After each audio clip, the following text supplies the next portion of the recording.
Oi, pessoal, seja muito bem-vinda, muito bem-vindo a mais esse episódio inédito, super especial do programa Sucesso à Brasileira. Eu sou o Celso Sberner, apresentador do programa, tenho muito orgulho de ser brasileiro, sou um consultor de empresas, tecnologia e pessoas há muito tempo. Tive o privilégio de conhecer muita gente durante a minha carreira, continuar conhecendo gente incrível que faz a diferença para o nosso país. É um episódio muito especial, a gente está fazendo uma pequena temporada internacional. Estamos aqui em Nova York, em Manhattan. Sim, porque as pessoas, os sucessos da brasileira, eles atravessam, cruzaram as fronteiras há muito tempo e faz a diferença no mundo todo. Vocês estão vendo aqui um cenário diferente, nossa convidada aqui, já matando a saudade do Brasil. E o nosso propósito é ajudar a gerar mais sucesso, gerando um ciclo virtuoso no nosso país. A gente vai trazendo os convidados, pessoas que fazem a diferença em várias áreas, para nos ensinar, para nos educar e inspirar a gente ter mais sucesso na vida pessoal e profissional. Queria agradecer a sua audiência, a gente tem tido uma repercussão muito legal. Por favor, se você estiver no YouTube, já deixa o seu like. Se você estiver no Spotify, deixa o seu comentário. Redes sociais ali do Celso Sberner, do Sucesso à Brasileira. Você vai achar no Instagram, vai estar no TikTok, está no LinkedIn, está em todos os lugares. Deixa o seu comentário, que é sempre muito bacana. Nossa convidada de hoje, né, tem muita coisa legal para falar. Ela é uma brasileira, mora aqui em Nova York, eu não vou falar, daqui a pouco ela vai contar a história dela. Ela é fundadora da Mesa Company. Mesa, para você que não fala português, table, né? Mesa Company. E ela é CEO, fundadora de uma metodologia que fala simplesmente assim: resolvemos problemas complexos em apenas 5 dias. Dessa forma mesmo, assim. E com isso ela atende empresas como Google, Facebook, Coca-Cola, Netflix e com personalidades como Kobe Bryant, como Fernando Meirelles, entre outras tantas empresas. A Mesa Company já tem escritório em Los Angeles, em Nova York e também em São Paulo. É uma metodologia. Eu tenho o prazer de receber aqui, obrigado, Bárbara Soalheiro, obrigado pela sua presença no Sucesso à Brasileira. É isso, obrigada a você, que alegria estar aqui, que alegria bater um papo com sua audiência e adorei essa introdução, muito legal, realmente eu também sou uma apaixonada pelo Brasil e tenho um orgulho imenso de carregar esse país e esse nome, inclusive, né, Mesa, um nome tão brasileiro. Muito aqui, bacana, pelo nome em português. E pessoal, não é só isso não, né? A Bárbara, ela é jornalista, e ela foi editora da revista Colors da Benetton, da Super Interessante, transformou a revista Contigo. Ela também é escritora de livro que está em todas as escolas públicas do país. Ela faz palestra pelos 4 cantos do mundo. Eu fui olhar ontem à noite as palestras dela lá. Tem palestra aqui em Berlim, em Oslo, no mundo inteiro. Então, é uma pessoa de muito destaque. E tá aqueles episódios hoje que a gente tem orgulho de estar falando com alguém, com uma brasileira assim, que transmite tudo isso para o mundo, Bárbara. Parabéns. Muito obrigada. Vou ter que te falar que, na verdade, foi a Capricho e não a Contigo. Meu Deus do céu! Contigo era a minha prima. É um título primo. Tava lá na Editora Abril, junto com a Capricho. Então tá tudo certo, mas a gente fez uma revolução aí na Capricho. Foi na revista? Na revista Capricho. Capricho e não Contigo. E eu sei porque na Capricho, na verdade, ela se transforma em um ícone de revistas teens. Exatamente. Nessa época dessa transformação que você fez lá. É um título que teve muitos capítulos muito bem sucedidos na sua história. Então, eu fui apenas mais um momento da Capricho, assim, né? Assim, tem a Mônica Figueiredo, que era uma editora da minha época de leitora. Então, assim, tem muitos sucessos da Capricho, mas realmente eu tenho muito orgulho também de ter Perdão por trocar o nome da sua revista prima, mas depois nós vamos falar mais, disso. Mas vamos começar pelo que salta aos olhos, né? O que salta aos olhos é quando a gente fala de Mesa Company, a gente fala dessa metodologia Mesa. O que é isso, Bárbara? Te conto. Então, é interessante porque eu sou jornalista de formação e eu, assim, a revista um pouco dos meus sonhos era a revista Colors, essa revista que era produzida na Itália. E eu acabei indo para a fábrica, o lugar onde a gente produz a Colors, e eu acabei virando editora-chefe da Colors. E quando isso aconteceu, foi uma oportunidade na minha vida, né, muito privilégio de poder falar, tá, então o que eu quero que meu próximo trabalho seja? Se a revista dos meus sonhos era a Colors, eu virei editora-chefe da Colors, o que agora eu quero fazer?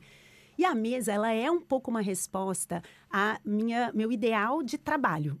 Eu sempre amei trabalhar. Eu acho que trabalho é a melhor ferramenta que humanos têm para interferir no mundo, para desenhar o mundo como a gente quer, para melhorar as coisas. Então, sempre achei estranho as pessoas reclamando de trabalho, ou reclamando de reunião. Eu sempre falava, uma reunião é o pessoal junto que precisa estar. Daí, quando eu comecei a desenhar a mesa, eu descobri que muitas vezes no ambiente de trabalho, a reunião não é o pessoal junto que precisa estar realmente trabalhando. Então, a mesa é esse desenho. É uma metodologia simples, em que a gente toma um cuidado, assim, exagerado com quem são as pessoas que a gente senta ao redor da mesa. Então, a gente passa bastante tempo olhando... Alguém vai me trazer um desafio, eu vou olhar para esse desafio, vou entender quais são os pilares de conhecimento e habilidades que precisam estar juntos. E eu vou convidar uma pessoa excelente de dentro da organização e de fora da organização. Eu sou bem agnóstica. A pessoa que eu preciso tem que estar lá durante 5 dias. E a gente vai trabalhar. A gente vai focar em entregar uma coisa concreta em um resultado. Não é para debater, não é para ficar falando, não é para gente... É para trabalhar e construir. Então, é uma metodologia muito simples e profunda. Diferente das coisas que, às vezes, são muito, assim, elaboradas e ficam um pouco mais no superficial. A mesa é um grupo de pessoas que fala, eu vou resolver esse problema. E aí, a gente garante que tenha tudo que a gente precisa a uma cadeira de distância.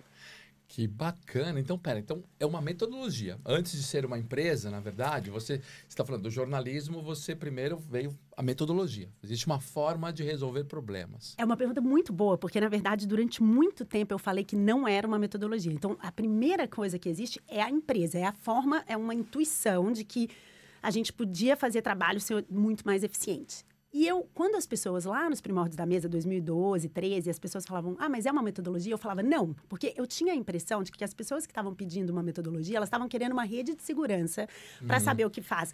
Às 4 da tarde da quarta-feira.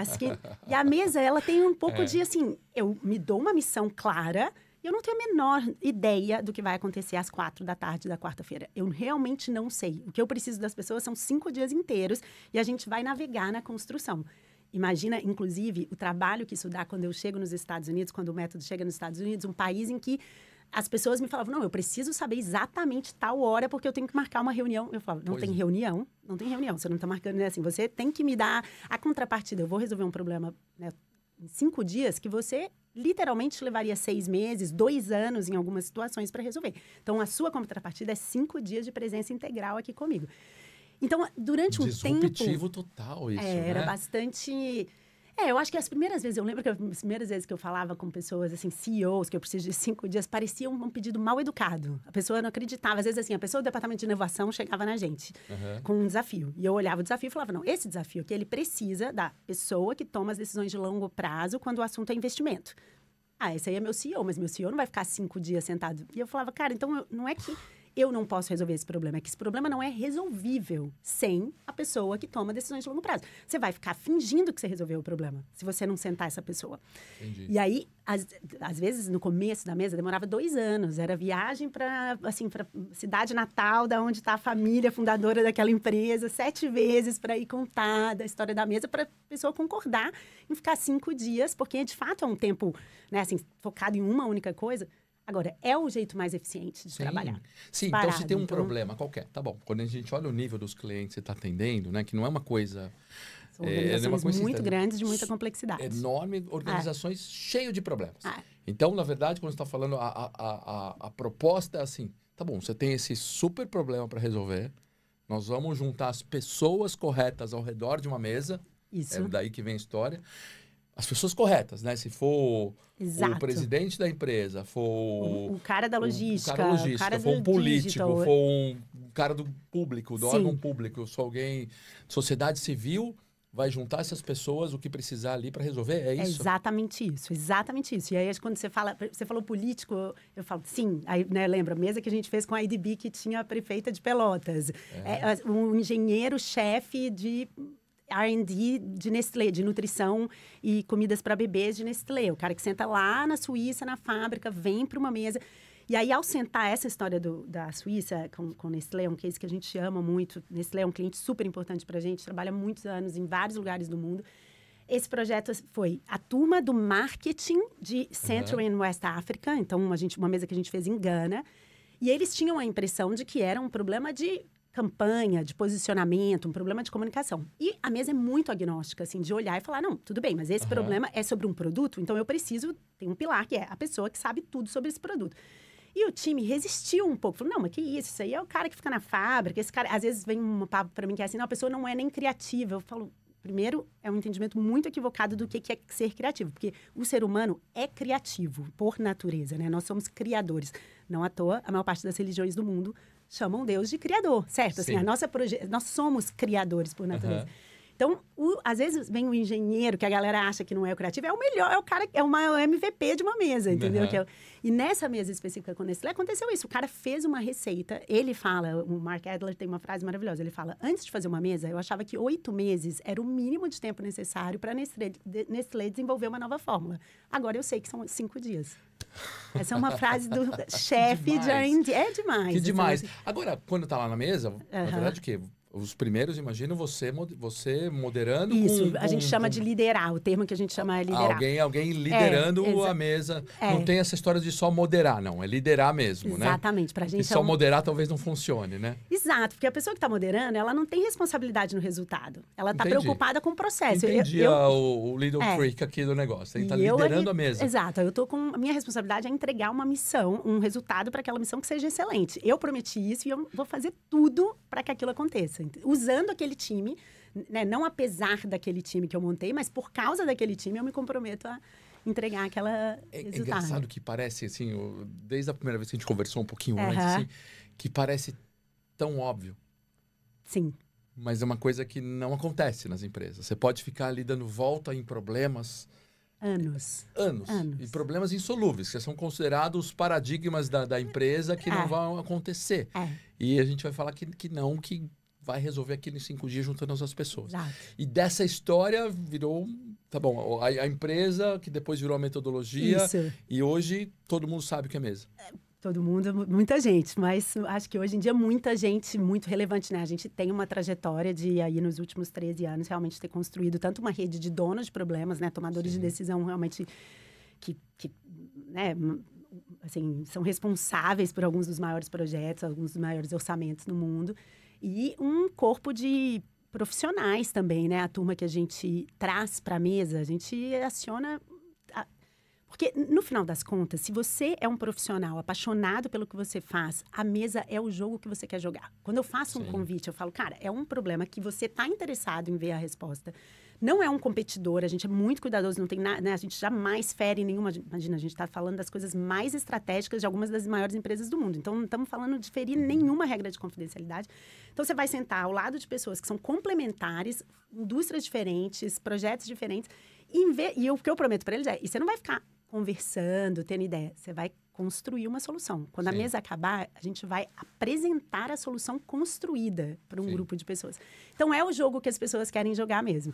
E nesse sentido, como você falou, é óbvio, e é uma das coisas mais bonitas da mesa, que é muito óbvio. E, portanto, inclusive, para abrir... Imagina, eu vendo inteligência nos Estados Unidos. É uma empresa totalmente brasileira, que vende inteligência nos Estados Unidos. É uma coisa difícil de vender. O cara, né, já parte da...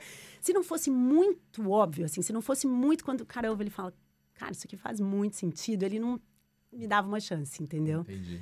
Então, acho que tem essa fortaleza. Que bacana. Pessoal, como sempre, aqui a gente vai ter como achar nossa convidada, Bárbara Soalheiro. Tem lá, muito legal ver o LinkedIn dela, tem redes sociais, tem muita coisa falando sobre a Mesa Company. Então, a gente vai ter como encontrá-la aqui. E Bárbara, agora, como foi o primeiro nos Estados Unidos? Porque tá bom, você começou a se fazer no Brasil. E como é que foi o primeiro nos Estados Unidos? Eu acho que tem uma coisa sobre a gente, sobre a mesa, que tem um quê de aventura muito grande nessa coisa que a gente propõe, certo? A gente fala, não, vou resolver um problema, vou montar o time perfeito e eu vou fazer o que precisa fazer para entregar aquele resultado. Então, essa é uma característica da Mesa Company como um todo. Então, a história dos Estados Unidos, a mesa nasceu, as primeiras ideias da mesa, eu estava foi quando eu virei editora-chefe da Colors, eu estava num ambiente que era muito global, lá na Itália, chamado Fábrica. E eu tinha uma sensação que eu ia voltar para o Brasil e todos os meus amigos iam se encontrar, porque se você mora na Europa, se você mora em Nova York, as pessoas se veem, as pessoas passam. Mas ninguém dá uma passadinha em São Paulo, entendeu? É mais difícil isso. Então, a mesa nasceu global. Então, a primeira mesa em português, ela só aconteceu 1 ano e meio depois da existência da mesa.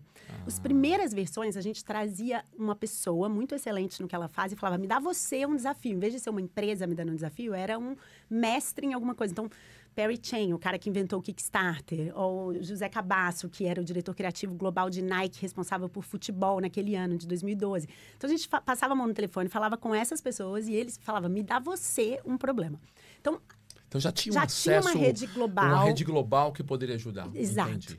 E aí a gente começa a trabalhar no Brasil, a gente começa a vender, né, nesse momento eu estou lá baseada no Brasil, e a Lígia Giatti, que é uma das sócias da mesa, um dia chega para mim e fala assim, Bárbara, é o seguinte, eu preciso falar inglês bem, olha a empresa que a gente está construindo, eu preciso falar inglês, falava muito pouco, e eu tô achando que então eu vou sair e vou passar um tempo fora, né, estudando. Eu falei, não, então você vai sair e vai abrir a mesa nos Estados Unidos. Ela tinha uma vontade de ir para Los Angeles, ela tem uma irmã em Los Angeles, então Los Angeles era uma cidade possível para ela. E aí ela vai para ela sempre fala, cara, qual parte de eu não falo inglês? Não está muito claro aqui pra gente. Mas a verdade, a nossa crença, essa é uma crença, a crença no fazer, Celso, é tão profunda pra gente.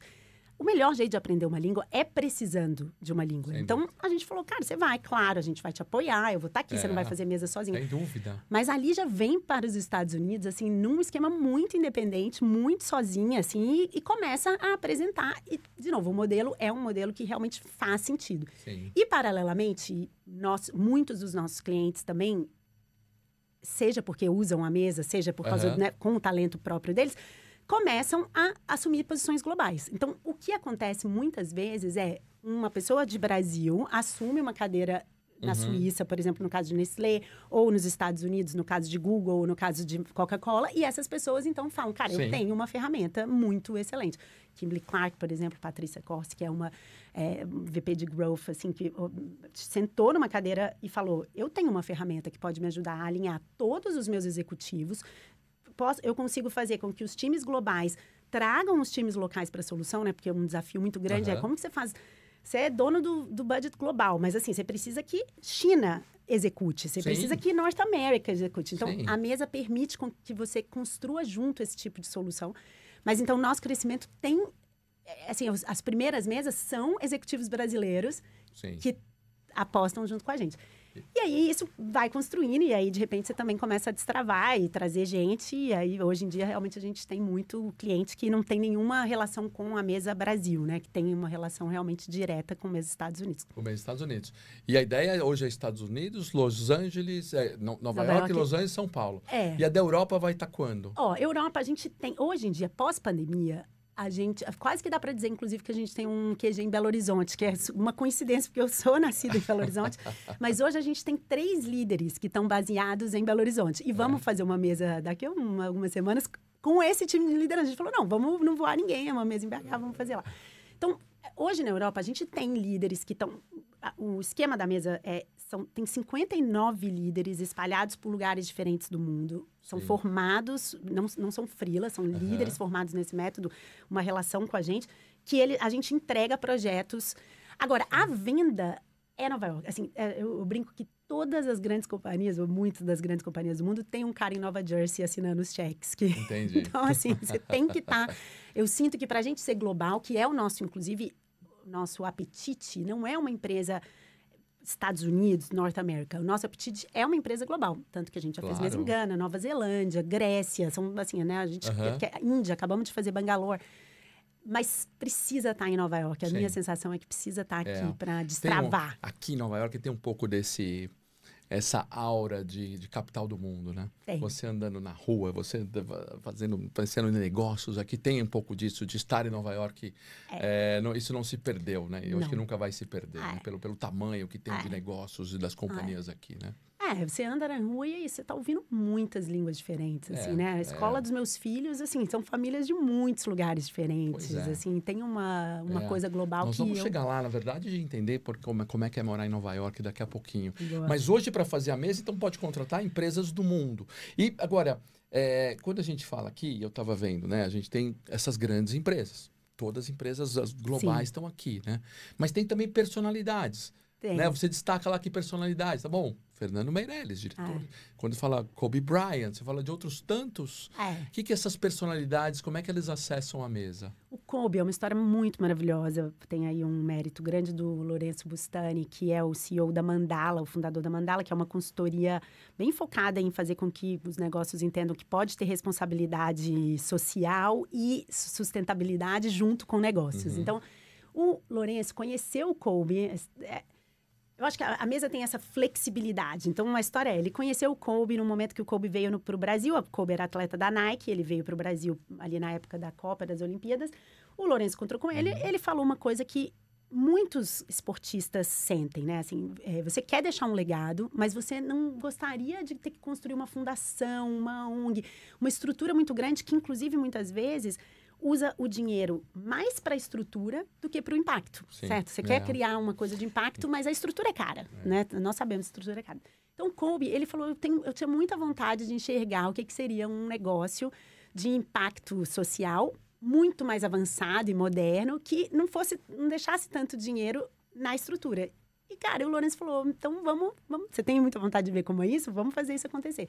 E a gente veio para Los Angeles, trabalhou com o Kobe no dia 1 e apresentou para ele no dia 5. É um projeto que a gente ama, mas que, olha que interessante, claro que, assim, você vê o último dia, a gente tem o vídeo do Kobe reagindo, né, assim, e aí ele sai da sala com a assistente dele, e a gente tá todo mundo se abraçando, aquela coisa quase, assim, criança, infantil, aí volta a assistente, a gente, todo mundo sério de novo, e ela fala, eu não sei se vocês têm a dimensão do que é terminar uma sexta-feira com o Kobe com essa energia. E a gente falou, não tenho a dimensão. Porque é a agenda de um cara que a gente, assim... a primeira apresentação final era para ser em Mount View, aí mudou a agenda do cara, todo mundo entrou no avião para voltar para Los Angeles, porque é uma agenda, assim, era uma agenda dessa loucura. Não, e assim, o que me espanta muito é quando a gente olha esse nome de celebridades, essas empresas atendendo, e ser uma empresa brasileira. Um nome brasileiro. Eu também amo. Sempre, a ideia foi sempre ter esse nome mesa. Cara, você sabe que eu sempre brinco que foi o Sérgio Guerkman, que é meu marido e sócio da mesa, que apostou lá atrás, ele fala que ele me salvou de ter um nome em inglês. Porque pensa que eu estava na fábrica, nesse lugar muito internacional, e o nome original da mesa era Table, assim, da onde a gente estava indo era Table. E foi um comentário do Sérgio um dia, e ele falou, eu acho que tem muito mais força se você... Isso é uma coisa... Porque é muito Brasil, essa capacidade de...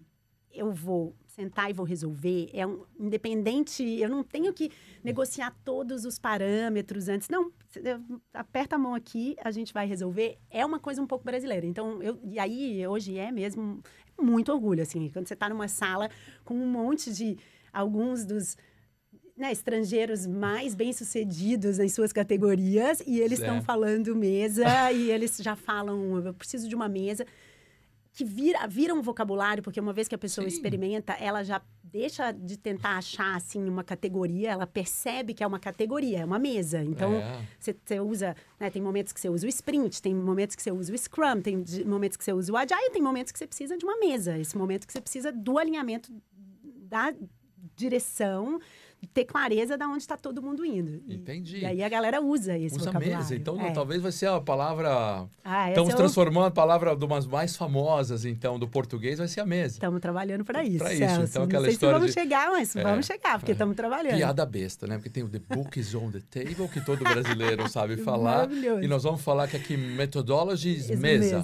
Né? Vamos aprender a falar mesa e todos os ingleses, todos os que falam língua inglesa vão saber falar mesa. E todo mundo...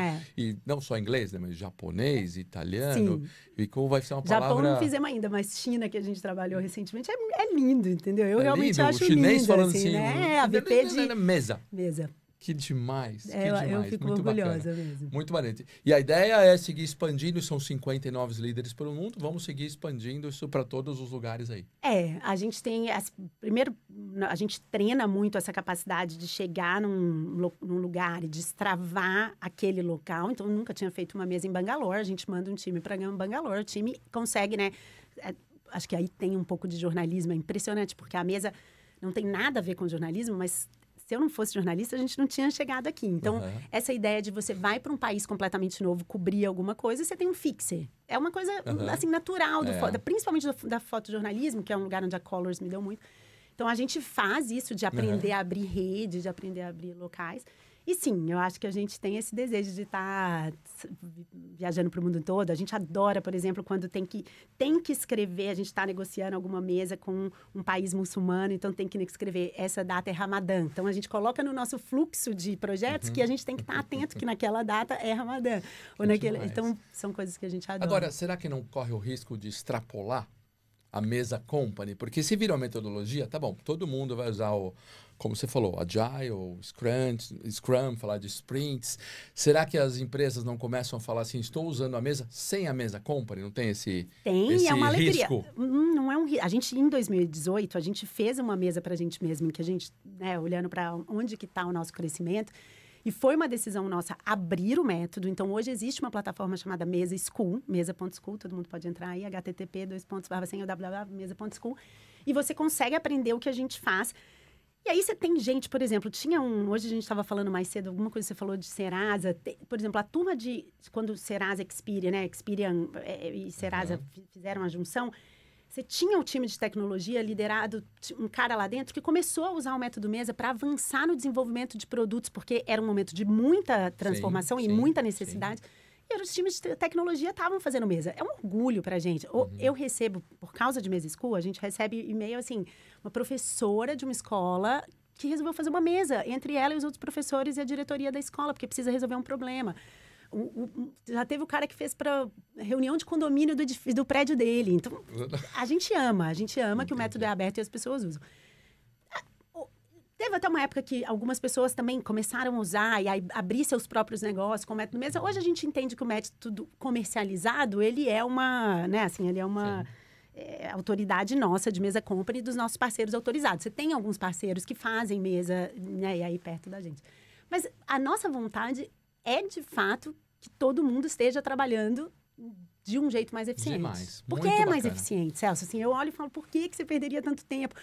Por exemplo, essa coisa de não acessar profissionais de outras organizações.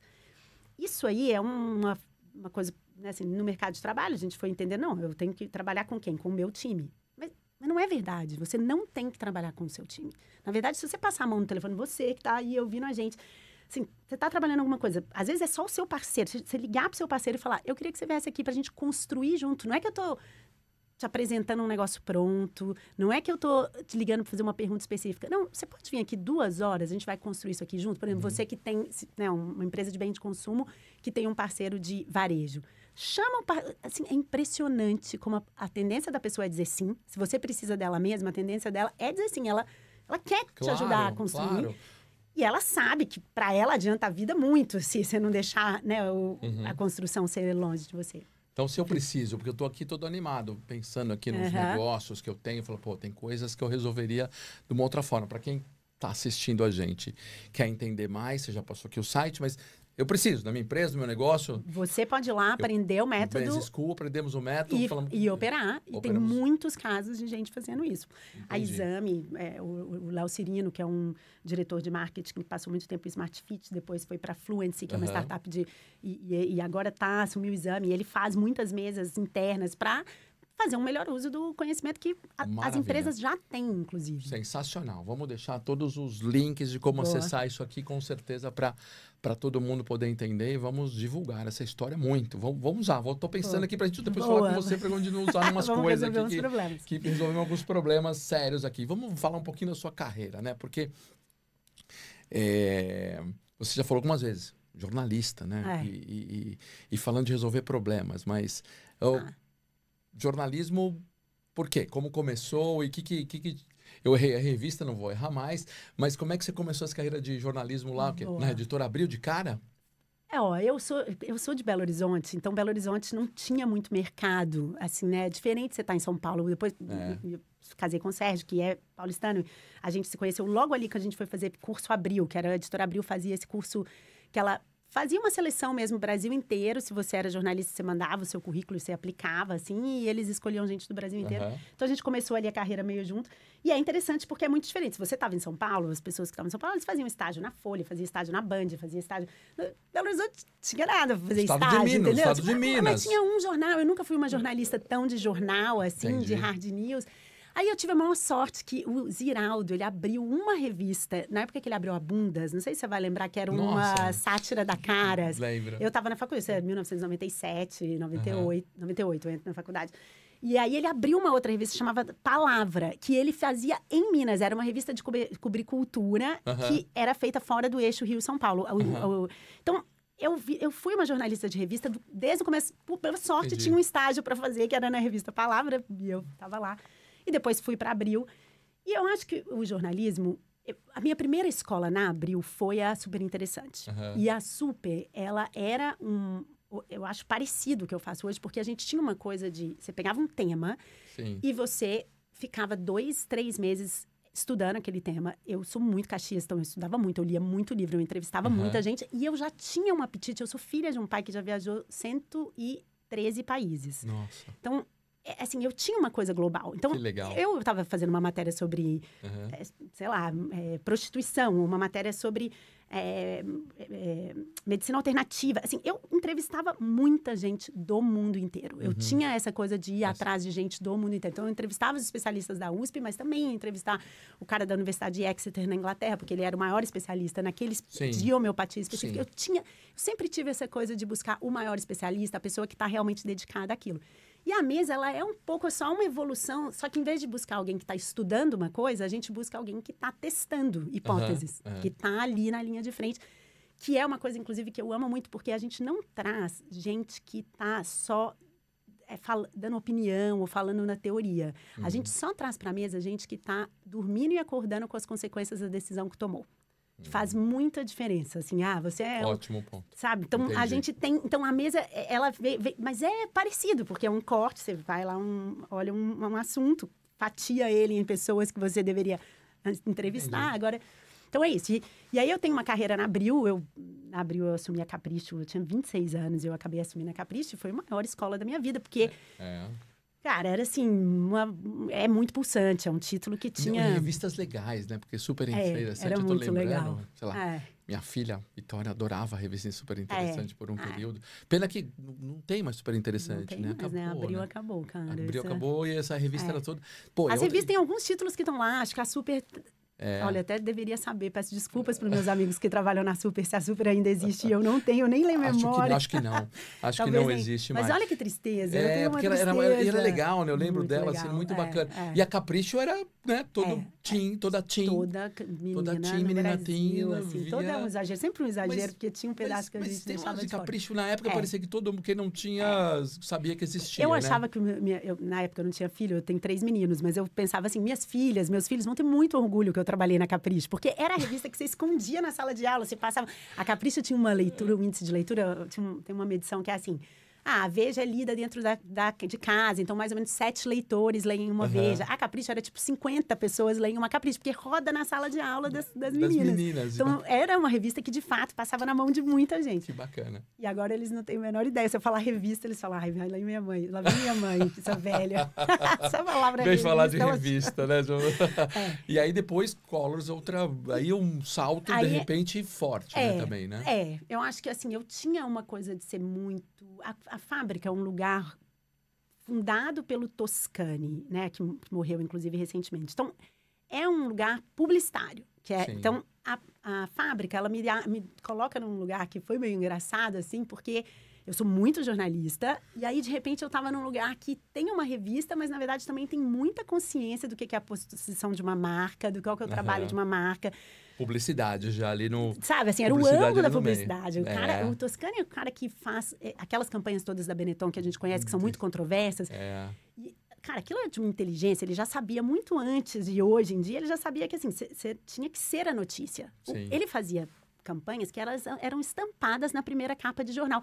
Não do New York Times, mas, assim, você ia em Baroda. Eu lembro que eu cheguei em Baroda uma vez na Índia, E tinha uma foto, era uma campanha tão exageradamente controversa que os caras estampavam a campanha na capa do jornal. Assim, quanto custa quando você conseguir a capa? Ele fazia de graça. Pois é. Ele entendeu que a mensagem deveria ser uma coisa que gera a repercussão. Então, você não devia comprar a mídia, você tinha que ser a mídia.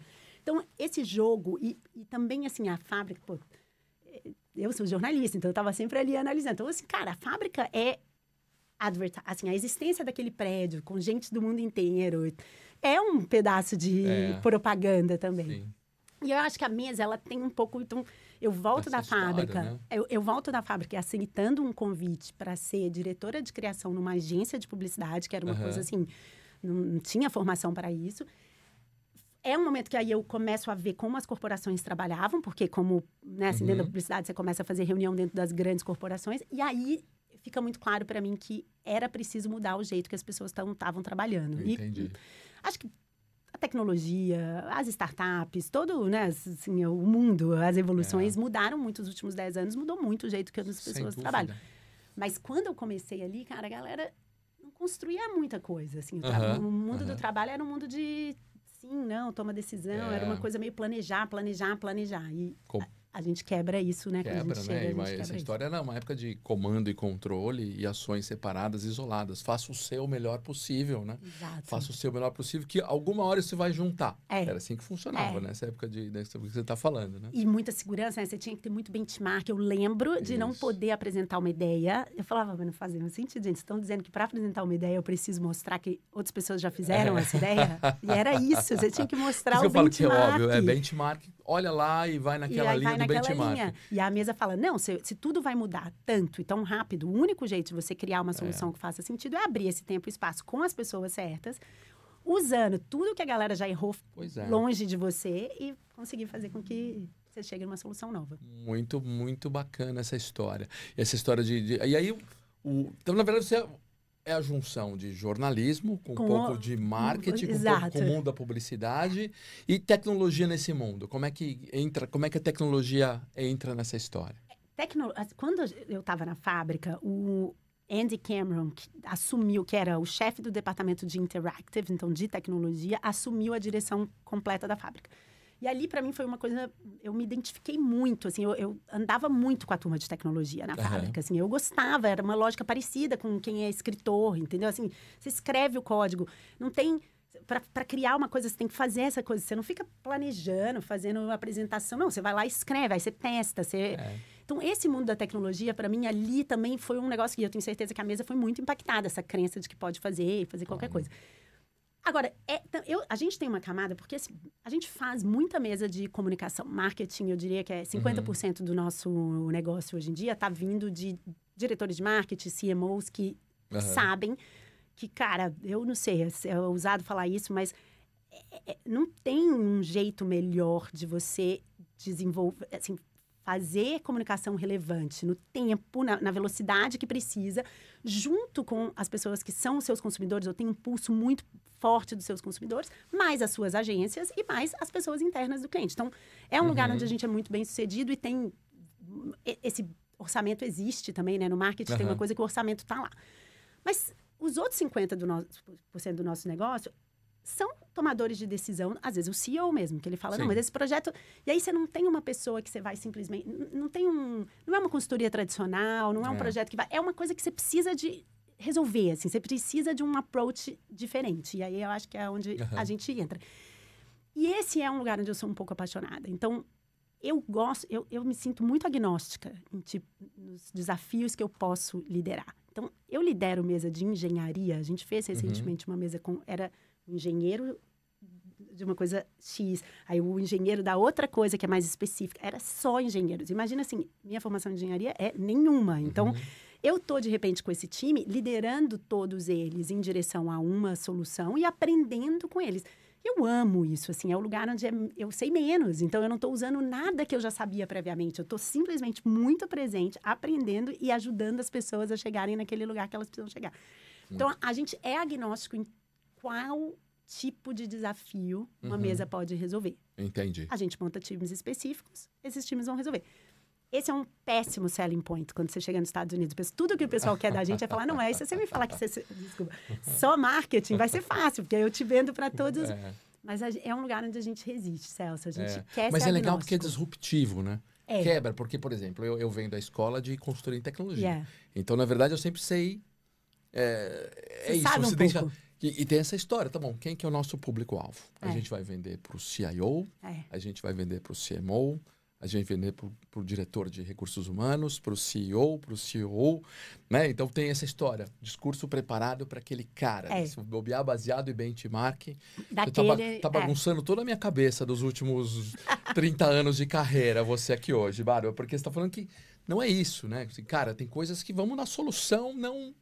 Bem transversal. Não vamos na transversal, né? Mas dá mais trabalho. Dá mais trabalho, vender, é verdade. Entendeu? Assim, posicionamento de mercado. Primeira coisa que um bom posicionamento vai falar é assim, você escolhe um lugar. Mas esse é o legal, porque também assim, você vai legal. vender, tá bom, vai vender um projeto numa grande consultoria, né? E vamos ver, tá bom, para o CIO de uma dessas seus clientes, nada na transversal. Ali totalmente na vertical. Aquela solução assim, quando você pode fazer assim, ó. Exatamente. Pode cortar. Incrível. E aí é muito transformador, Celso, porque também os caras estão lá trabalhando antes. Eu lembro a primeira vez que a gente trouxe o geohidrologista de Coca-Cola para trabalhar com a gente.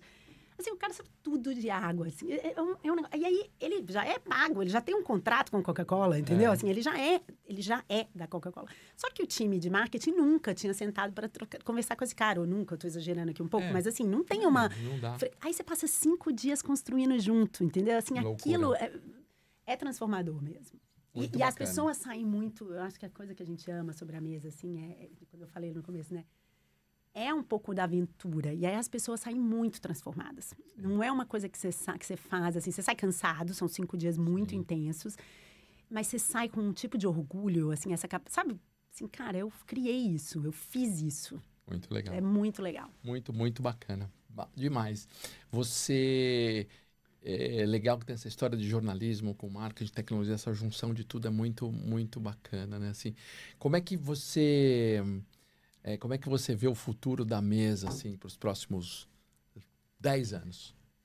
Eu acho que a gente quer continuar lidando com desafios cada vez mais complexos. Então, é uma trajetória de você vai ficando mais, assim, quase mais sniper do tipo, assim, que tipo de pessoa tem um desafio com essa complexidade e que com uma vontade de apostar também, né, Celso? Uma vontade de deixar assim, de fazer um avanço. Porque, às vezes, é mais fácil não resolver a questão. Resolver... Eu que sou editora da Super Interessante, jornalista de formação, o ser humano, nosso objetivo é economizar energia, entendeu? Assim, você não quer... Quando você reinventa um negócio, você tem uma inércia que você...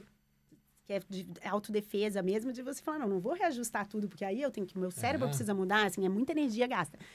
Então, a gente precisa também pegar alguém, né, que fala, não, eu vou fazer essa mudança, eu vou fazer essa transformação. Toda mesa tem do outro lado o que a gente chama do dono do problema, né, nosso cliente, mas é um dono de problema muito afim de fazer aquilo acontecer. Então, nosso desejo é nos conectar com essas pessoas. Mais sniper agora, né? É chegar, assim, nos donos de problema, nas donas de problema que falam, eu preciso de verdade ter um antes e depois.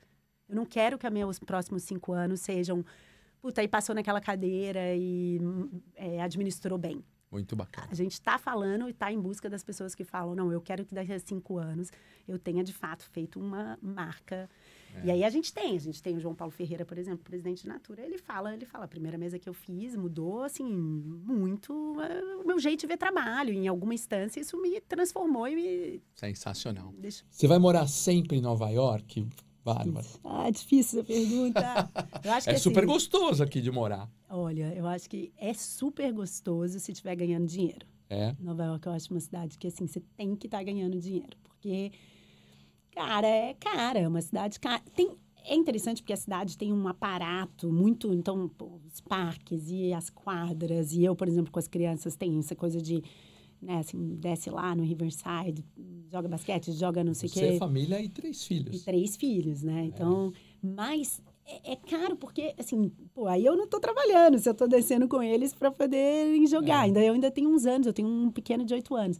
Então, Eu acho que, assim, Nova York é esse lugar onde as pessoas vêm para construir alguma coisa. E eu tenho a sensação que, depois de um tempo, assim, nosso plano... Eu tenho 2 anos que eu tô aqui. A Lígia tá aqui há 9 anos, então a gente tem uma sócia que tá aqui. Não pretende ir embora, então a gente tem um pedaço da empresa muito relevante que tá aqui em Nova York. Mas eu vi, né, assim, a nossa decisão de eu vir... Claro, eu queria, tem uma coisa pessoal... Mas os Estados Unidos, ele é um país apaixonado pelo fundador. Então, o fato de eu ser a fundadora, de eu ter criado esse método, faz diferença. Eu sinto que faz diferença. Sim. Então, talvez daqui depois de 5 anos no total, a gente já fale, cara, já dá para eu voltar e passar a viajar. Porque o que eu fazia antes da gente mudar, antes da pandemia, eu passava muito tempo aqui. Eu vinha uma vez por mês. É uma coisa que, quando você tem 3 filhos, difícil também. Eu fico uma semana fora de casa. Então, foi um combinado ali, assim, deu certo. O Sérgio podia, ele trabalha hoje em dia, ele tem uma venture builder, uma empresa, ele toca daqui, mas trabalha pelo Brasil, ele pode ficar remoto, então funciona pra gente. Eu acho que, não sei, para sempre é muito tempo. Eu tenho assim, né? Eu sou muito brasileira, Celso. Eu sou demais. muito brasileira. Quando eu tava... Foi mal, mas quando eu estava na fábrica, muitos brasileiros né, assim, os brasileiros que vinham, todo mundo queria um passaporte italiano, um passaporte europeu. E eu, assim, minha família é italiana. Eu acho que se a gente tivesse ido atrás de um passaporte, meus avós, podia ter... Mas eu sempre pensei, não, eu vou morar em muitos lugares na vida, mas eu vou morar eu sou brasileira, então eu tenho essa impressão de que a gente vai voltar para o Brasil em algum momento, entendeu? E é engraçado que nos Estados Unidos você sempre fala isso, né? Que quem tem filhos pequenos costumam ir morar fora de Nova York. E você veio para cá com criança pequena. É meio uma doideira. É um tipo de... É muito legal também, entendeu? Os moleques são bons demais de andar de metrô e de ônibus. E, assim, volta sozinho da escola... É interessante que não muitos amigos, na idade do meu filho de 11 anos, eles têm autorização para sair sozinhos da escola. Mas poucas crianças, de fato, saem sozinhas da escola. E o nosso filho sai. Meu filho mais velho sai sozinho da escola, volta sozinho para casa a pé. Que legal. A gente mora perto, isso ajuda muito. Mas tem uma coisa de que alguns pais nova-iorquinos não acham seguro o suficiente, certo? Se o seu parâmetro de comparação... Ele não conhece São Paulo, Belo Horizonte, ele não sabe como é que anda Belo Horizonte, Exatamente. Né? Então, eu olho e falo, seguro, muito seguro. As pessoas, às vezes, não acham tanto. E é bonito, eu gosto. Eles fazem tarefa doméstica, que é uma coisa que eu acho que se a gente tivesse ficado no Brasil, onde o serviço é muito mais barato, então você pode ter alguém que te ajuda nas tarefas domésticas, que faz sentido, porque você está construindo um negócio. Então, aqui tem um pouco deles estarem um pouco mais, assim, aprendendo aí a vida, sabe? Assim, sem tantas facilidades. E para mim, sempre foi importante. Acho que a gente gosta que eles tenham essa... Mas um dia lá na frente, vamos ter o prazer de você estar lá no Brasil. Eu vou muito, lá. Hein? Eu, assim, volta e meia... às vezes tem projeto, tem coisas. Eu vou bastante ao Brasil também. Eu não fico sem ir, não. É difícil, essa coisa do previsão do futuro. A gente vai fazer 2 anos, então é recente. Vamos ver. Muito, quem sabe? Ótimo, muito bacana. Dá tempo de tomar cerveja, não? Dá tempo de tomar cerveja. O que falta aqui é que, assim, o pessoal... O que falta do Brasil mesmo é a festa, né? Não tem painhas, assim, essa coisa. Senta aí, toma uma cerveja. Festa de criança, por exemplo, é um ótimo exemplo. Aqui é 2 horas, serve a pizza, serve não sei o quê. No Brasil, você faz assim... gente, vem aí o dia inteiro. Você compra... E é isso eu sinto bastante falta, Celso. Eu sinto de amigo, assim, né? Tem muita gente, mas as agendas também são muito doidas. As pessoas morando... E eu tenho 3 filhos também, então... No Brasil, a gente é bom de festa, a gente né? Faz aquele churrasco, faz lá, e rola caipirinha e cerveja. Um dos patrocinadores aqui que a gente tem é cerveja artesanal. Não sei se aqui não sei se tem, porque eles são... Tem assim, porque no Brasil é uma febre, né? Teve um grande movimento aqui também. Tem uma que chama Hiller Beer, que até o Tídio é um dos patrocinadores aqui. Eu não trouxe para Nova York, porque tá pesado na caixa. Eu não sei, mas quando você for pro Brasil, eu vou mandar para você lá. Falar com o Tídio, a gente pode cobrar. Vai chegar para você. Vai estar anotado para a gente mandar. Gosto de cerveja. Gosta de cerveja. Então a gente manda para você, para o Sérgio, manda lá para vocês curtirem essa cerveja. E tem outros também que é a Multi. A Multi é uma empresa de consultoria, que eu sou um dos sócios. E eu até estava te falando antes que tem um pouco dessa coincidência, porque multi é uma gíria antiga em inglês que fala assim, pessoas que se juntam para resolver alguns tipos de problemas. Nada a ver com a mesma, negócio dele, só no nome lá, essa gíria nem se usa mais. Por coincidência é o nome da empresa que a gente faz. Mas tem a ver, né? Porque eu acho que é essa... É o nosso espírito de tecnologia. Exato. A gente que vem consultor de tecnologia, né, tem esse propósito de resolver soluções, desenvolvendo coisas, implantando coisas, achando as soluções, né? Eu adoro, eu falo, né, assim, tem uma grande influência desse jeito de pensar de tecnologia, porque na tecnologia é um lugar onde não dá para ficar só planejando, não dá para ficar só falando, eu vou fazer, pode ser isso e pode ser aquilo, tá, mas o que é? O que você pôs de verdade no mundo hoje? Então, pois é. E a gente, tecnologia, está num momento muito feliz, Bárbara, porque a gente está vivendo a maior revolução tecnológica de todos os tempos, para mim, assim. Porque tá bom, eu sei que existiu os primeiros chips, depois dos primeiros chips, colocar esse chip numa coisa que processava numa tela, e dessa tela depois a gente conseguiu fazer um computador que era maior que esse estúdio aqui, né, bem maior, inclusive, que depois virou um PC, um personal computer ali, que depois... mas hoje, ter inteligência artificial, você saber usar dados estruturados, dados não estruturados, colocar isso de forma inteligente, mesclar isso com dados de empresas, com scrappings, com coisas, e tirar a solução ali, é impensável impensável há 20 anos, impensável há 8 anos. Né? Assim, nesse nível de desenvolvimento tão rápido que a gente está vivendo. Né? Eu sou uma grande fã assim, das novas tecnologias. Sempre recebo com um pouco assim, um sorrisinho no lábio quando eu escuto o pessoal reclamando e falando de toda a parte todos os problemas que a tecnologia vai te trazer, porque eu também, do meu passado jornalístico, eu sou autora de um livro que chama Como Fazíamos Sem, que conta a invenção de 30 coisas, que no final das contas são 30 tecnologias que o homem inventou. Geladeira, garfo, coisas assim que você usa no dia a dia. E todas as vezes que uma invenção aparece, todas as vezes, tem um grupo de pessoas que vai dizer, mas isso é horrível, porque isso é fatal para a humanidade. Tem um caso que eu mais amo no capítulo sobre televisão, né, fazendo as pesquisas, eu cheguei nesse manifesto que um grupo de pessoas lá em Bagé, no interior do Rio Grande do Sul, se reuniu um dia na prefeitura para escrever um manifesto contra o rádio, porque o rádio, a presença do rádio ia acabar com essa coisa tão genuína do nosso povo, que é o assobio. Então, foi um grupo que se reuniu para pedir que a gente não se apaixonasse tanto pelo rádio, porque aí ia acabar... Então, todas as vezes e eu, quando vejo a primeira vez, você vê uma nova tecnologia, você dá, claro, é o meio humano, você dá uma assustada. E aí eu sempre penso nos moradores de Bagé, eu falo, eu não quero estar neste grupo, eu quero estar no outro grupo que fala, cara, essas coisas estão vindo. Maravilhoso. Assim, só tem, né, assim, tudo tá no eixo sombra e luz, e a gente pode fazer um mau uso ou a gente pode fazer um bom uso. Mas eu não tenho dúvida também que essas tecnologias chegam. Muito legal que a gente está tendo isso em vida. Está muito rápido essas mudanças. E falando do seu livro, é muito legal, né? Como Fazemos Sem, pessoal. Ela falou muito tranquila sobre... Porque ela também é escritora. Por isso que eu falei que a Bárbara é impressionante. Porque ela é escritora, esse livro, Como Fazemos Sem, é um livro que ganhou o prêmio Jabuti. E eu vi lá que está disponível em todas as escolas públicas do Brasil. No Programa Nacional do Livro, exatamente. Muito bacana. E eu vi um pedacinho do livro que ele pega essas coisas e você vai falando lá como é que era essa época que não existia isso, né? Como é que a gente fazia sem aquilo. Exato. Incrível. E são coisas todas que você usa no dia a dia, a edição ali, a escolha do Marcelo Duarte, que é o editor, foi assim, coisas que você usa todo dia na sua vida e que você pensa que não dá para viver sem. Eu acho que tem que pensar no 2, não tem? Cara, você sabe que o 2, ele nunca é tão bom quanto o 1, entendeu? Então vamos deixar o 1, mas dá vontade, né?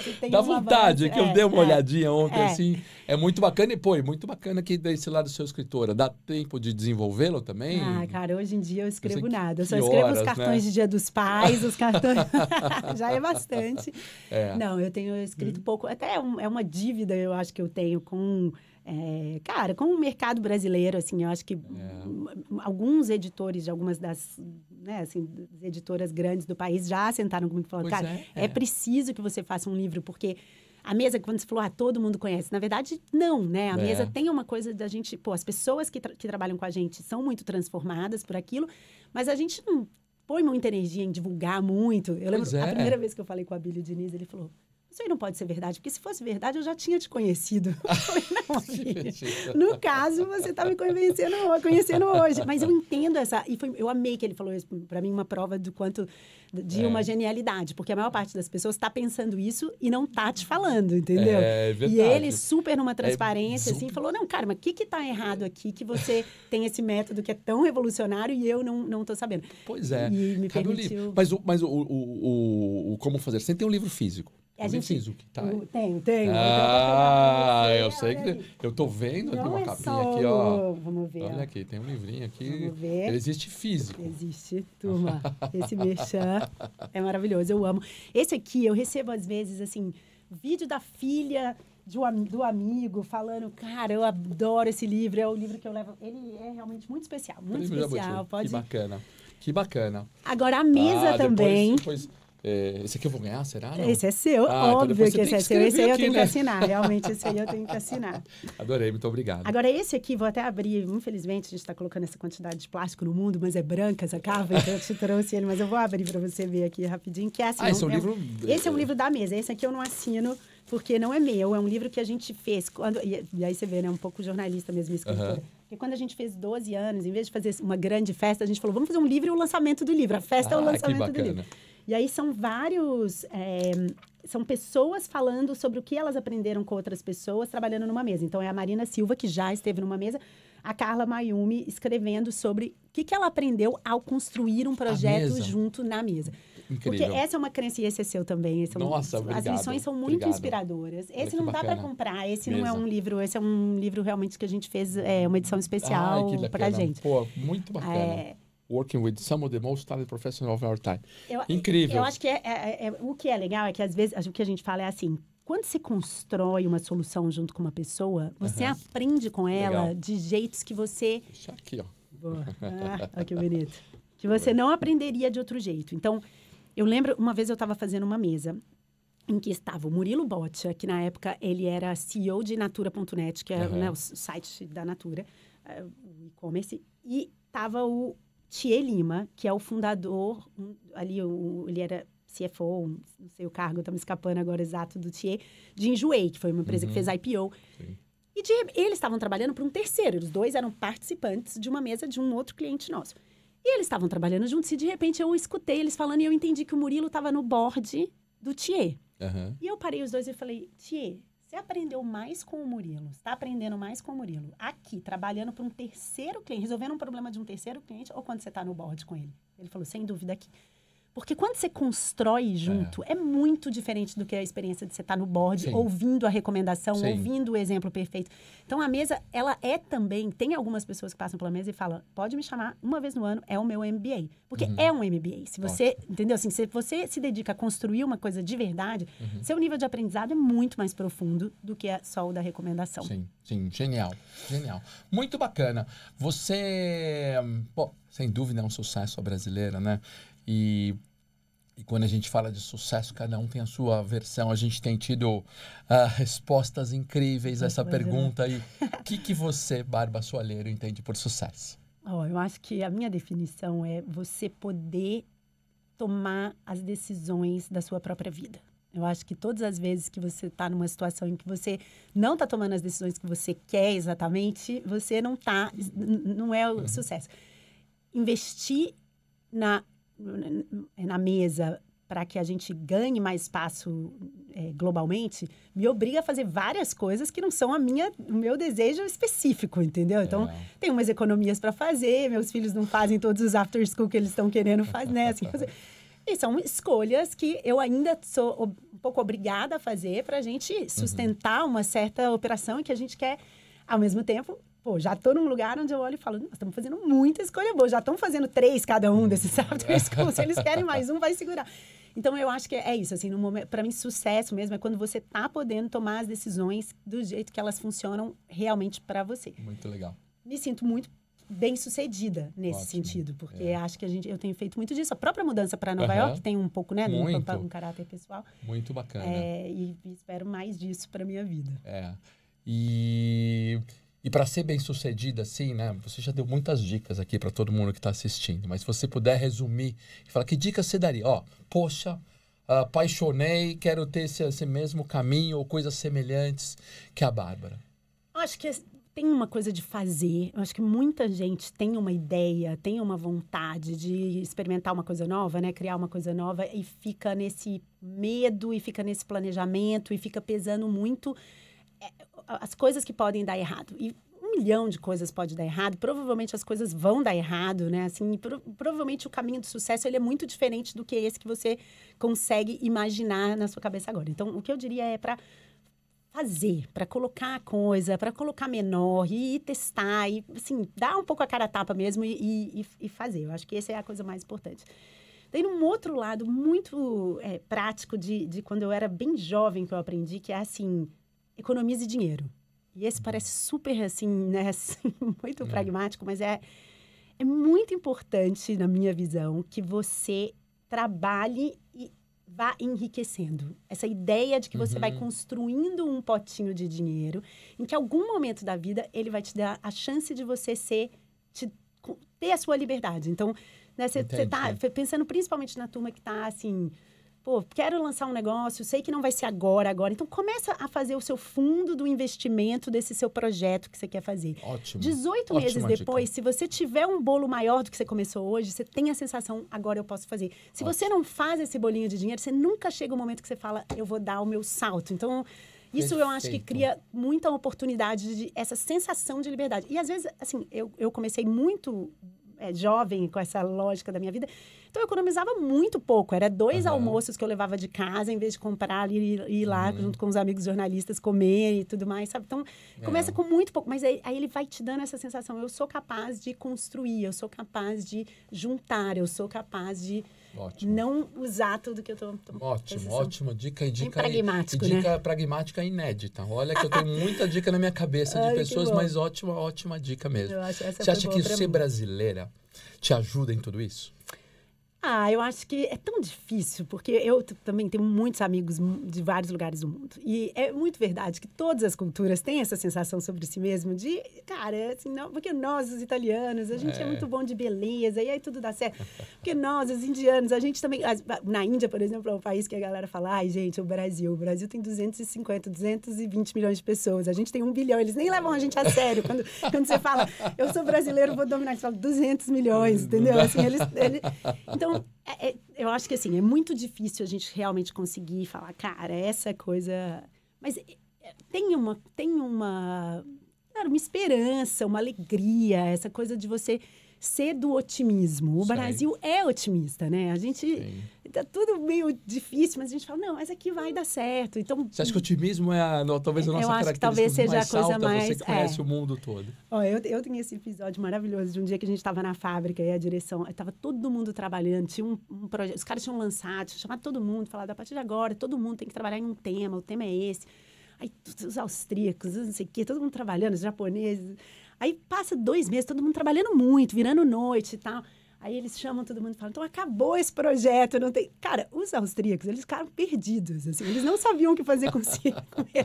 E os brasileiros, a gente falou, então vamos tomar uma cerveja, depois amanhã a gente vai ali encher a cara, os ingleses e os brasileiros, na verdade, os ingleses também... Hoje a gente enche a cara, porque, assim, afinal, perdemos muito tempo na vida, a gente está chateado. Amanhã a gente começa outro projeto, entendeu? E aí, no dia seguinte, o pessoal tava... Ótimo exemplo de nós brasileiros. Caramba, e o tempo passa rápido. Passa rápido. Nós vamos ter que fazer mais coisas, não sei quando você vai pro Brasil, então vamos fazer um episódio lá também. Falei, pessoal, a Bárbara tem um papo incrível, a gente está conversando alguns dias assim já, e eu tô sempre com essa sensação de que a gente tem muito mais para conversar. Eu também, Celso. Uma alegria esse papo. Pô, mas você ter você aqui é uma honra, então eu queria agradecer muito. Muito muito obrigada. você estar aqui. E a primeira vez que a gente grava aqui no Nova York. Adorei estar Fora nessa você estreia. E Que começamos bom. numa estreia em altíssimo nível. Vai ser difícil bom. para os próximos que vêm. Fala baixo. Para os próximos que vêm manter esse nível aqui. Mas eu queria agradecer muito a sua presença. Você é um super sucesso à brasileira, Bárbara Soalheiro. Muito obrigada, viu, Celso? Adorei. É bom a gente se ver nesse espelho também, né? Assim, muito bacana. É isso aí. Pessoal, incrível. Bárbara Soalheiro. Falei que o episódio ia ser muito legal. Deixa o seu comentário aqui. Como eu falei, vai ter como encontrá-la. E a gente vai trazendo gente que vai gerando esse ciclo virtuoso, né? Escutar a Bárbara falar é inspirador. A gente sabe que pode conquistar o mundo, que nós do Brasil, sem dúvida, temos todas as condições de fazer isso. Nos vemos no próximo episódio. Valeu, galera.